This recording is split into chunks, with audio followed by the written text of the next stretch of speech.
بسم الله الرحمن الرحیم. وګرانو مسلمانانو، نن در سره یو ډېر ښکلی حدیث ستاسو مخې ته کږدم. یقینا چې دا حدیث زموږ او ستاسو یو زندګاني ده، یو ژوند جوړوي راته.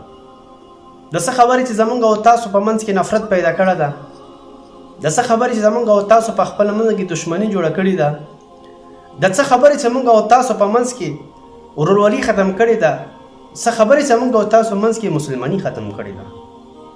هغه حدیث تاسو مخې ته کېږدم. یقینا چې عمل کې راولو، په ژوند کې راولو، زموږ او تاسو ډېره ښکلې فایده ترې اخیستلی شو. مجالس بالامانت، ترجمه دا ده چې دا مجلسونه د امانت دي.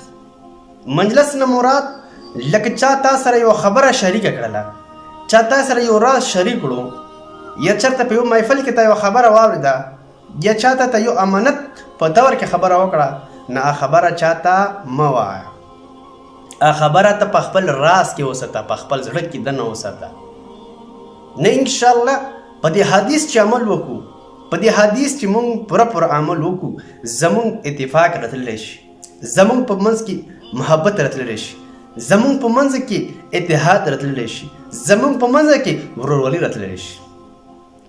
که هر کله مونږ او تاسو ختمول غواړو چې دا دشمني ختم کړو، زمونږ او تاسو اتفاق راولو، اتحاد راولو، نو دا حدیث خپل کو په دې حدیث